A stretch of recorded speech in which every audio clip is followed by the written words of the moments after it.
নামাজ পড়ে না ইমানদার, রোজা ঠিক মতো রাখে না ইমানদার। রোজা কার উপরে ফরজ?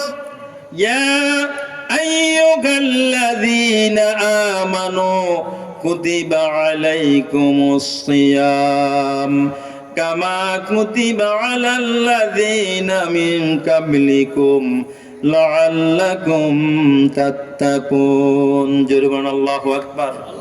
রোজার ব্যাপারে আল্লাহ ঈমানদারদেরকে ডেকে বলছে, ইয়া আইয়ুহাল্লাযীনা আমানু, ও ঈমানদাররা, তোমাদের উপরে রোজা ফরজ।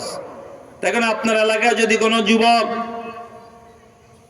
কোনো কারণ ছাড়া, কোনো ওযর, শরীয়ত সম্মত ওযর ছাড়া যদি রোজা না রাখে, যেহেতু আল্লাহ ঈমানদারদেরকে ডেকে বলছে তোমার উপরে রোজা ফরজ, এখন যদি কেউ রোজা না রাখে, ঈমানদার আছে, ঈমান আছে না গেছে? জোরে বলতে হবে। আপনি ব্যবসা করেন, কোরআন বলছে আল্লাহুল বাইয়া ওয়া হারামা রিবা, ব্যবসা হালাল আর সুদ হলো হারাম। এখন আপনি ঈমানের দাবি করেন, আবার সুদের সাথে সম্পর্ক আছে, ঠিক কিনা বলেন? ভালো করে বুঝেন।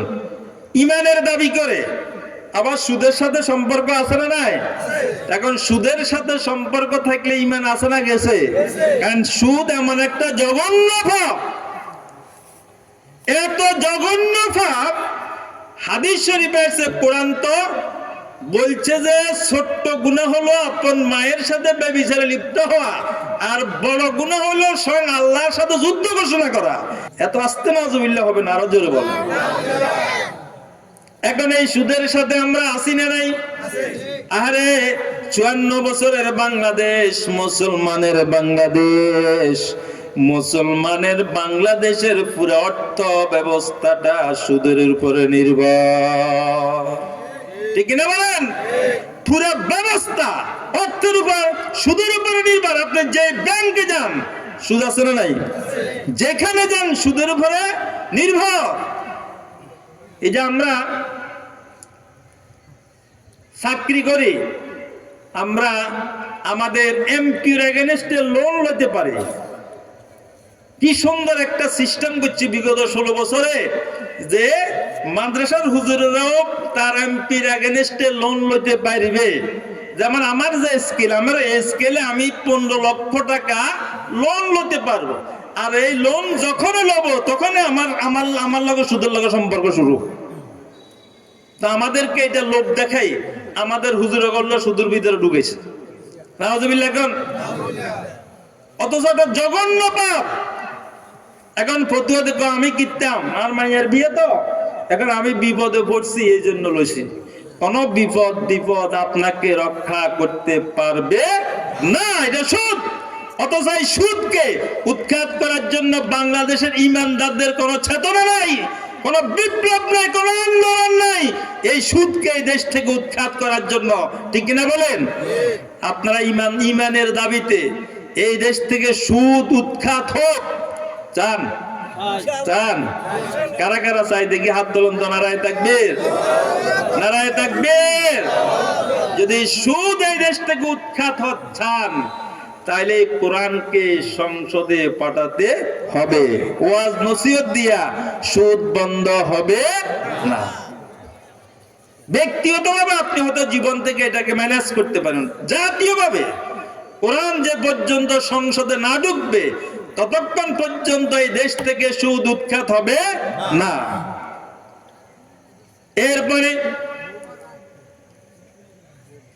আল্লাহ ঈমানদারদেরকে লক্ষ্য করে বললেন, ও ঈমানদাররা, যদি ঈমানের দাবি করো, মদ খাওয়া যাবে না।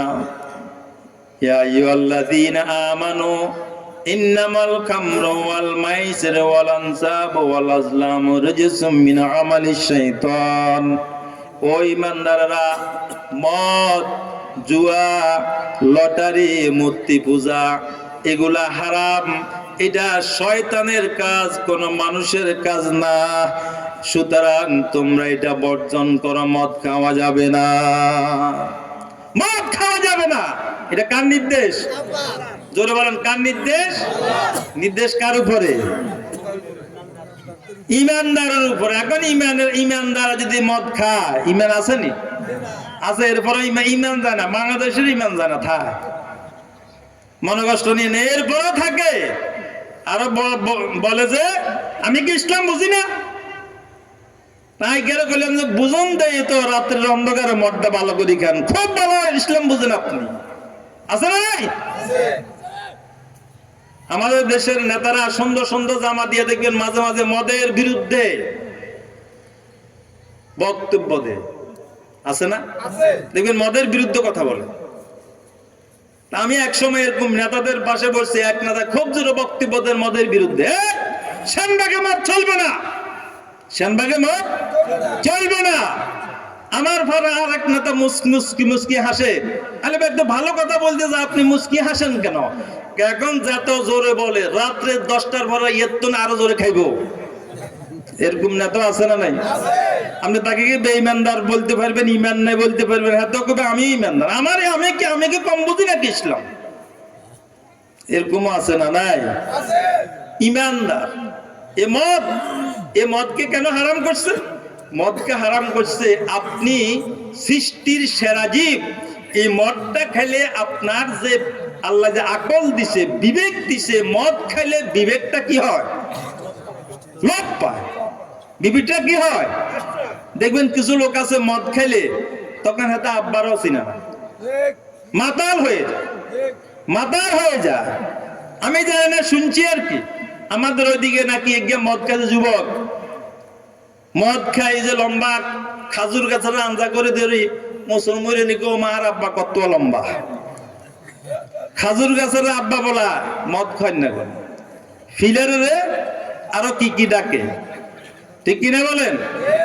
এখন এই ইমানের দাবি করে যদি এই মদের প্রচলন আমাদের দেশে আছে না নাই? যদি বলতে হবে ইমানদার, আমাদের দেশে মদের প্রচলন আছে না নাই? বিগত 16 বছর তো মুসল লাইসেন্স দাও।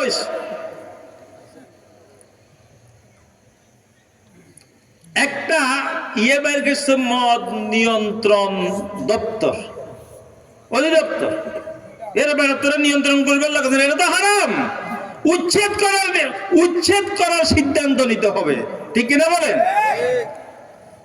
এখন মদ খাওয়ার পরেও আমাদের ইমান কিন্তু যায় এইভাবে করে একজন আরেকজনের জমি দখল করা অবৈধভাবে। এখন দেখবেন সোশ্যাল মিডিয়াতে খুললে দেখবেন অমুক নেতা খাওয়ার খাটাই আরেকজনের ঘর ভাঙি জায়গা দখল করিয়ে বসে, আছে না এরকম? কিরে ভাই, তুই এতদিন কোথায় ছিলি? এখন তোরা তো পাওয়ার করতে গেলে অত জায়গা দখল করার, কারণ হাতের যদি জিজ্ঞান আপনি ইমানদার নেই, কইব না আমি কত বড় ইমানদার, জায়গা দখল করলে ইমান যায় না। জায়গা দখল এরকম আছে না নাই? এরপরে আরেকজন জিজ্ঞেস করেন, কিরে ভাই তুই ইমানদার নেই? কয় ইমানদার ঠিক আছে, কত দূর সবল জানি না, কারণ আমার তো 16 বছর পর্যন্ত খুব ক্ষুধার্ত, এখন সাদাবাজি করি। সাদাবাজির সম্পর্ক, সাদাবাজি টেন্ডারবাজি যারা করে তারাও বলবে আমি ইমানদার, অথচ এগুলো ইসলামে জায়েজ না হারাম? জোরে বলতে হবে, টেন্ডারবাজি সাদাবাজি জায়েজ না হারাম? হারাম। ইমানের দাবি যারা করে তারা এই সমস্ত থেকে দূরে থাকতে হবে। এই জন্য এই আয়াতে আল্লাহ বলছেন, ইন্নামাল মুমিনুনা আল্লাযীনা ইযা যুকিরাল্লাহু ওয়াজিলাত কুলুবুহুম, যখন তাদের সামনে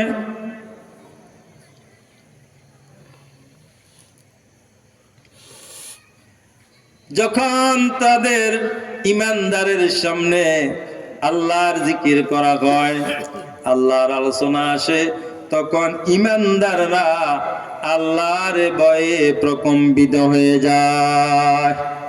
এটা অর্থ হলে ইমানদারের 1 নম্বর বৈশিষ্ট্য হলে ইমানদারের অন্তরে সবসময় ভয় থাকবে কার? আরো জোরে কার ভয়? সবসময় ইমানদারের অন্তরে থাকবে আল্লাহর ভয়। মনে রাখবেন, যার অন্তরে সব সময় আল্লাহর ভয় লালন করে, আল্লাহর ওই গোলাম কখনো গুনার কাজে লিপ্ত হতে পারে না। শয়নে স্বপনে জাগরণে অন্ধকারে একাই কি কোন অবস্থায় কোন গুনার কাজে লিপ্ত হতে পারে না, কারণ তার অন্তরে আল্লাহর ভয় আছে। সে বলবে যে আমার একজন যুবক রাত্রের অন্ধকারে ঘরের দরজা বন্ধ, সে রুমে একা, কম্বলের ভিতরে শীতের কালে অ্যান্ড্রয়েড সেট চালাইয়া দুনিয়ার আকাম কুকাম দেখতেছে, আর মনে মনে বলতেছে আব্বাই দেখে না, মায় দেখে না, দুনিয়ার কেউ দেখে না, একটা সুযোগ পাইছি আমি কাম চালাই দিলাম। কিন্তু আল্লাহর গোলামের অন্তরে যদি এই মুহূর্তে আল্লাহর ভয় থেকে কেহই দেখে না, কেহই দেখে না, কিন্তু এই মুহূর্তেও আমি আমার আল্লাহর নজরের বাইরে নাই। ঠিক কিনা বলেন?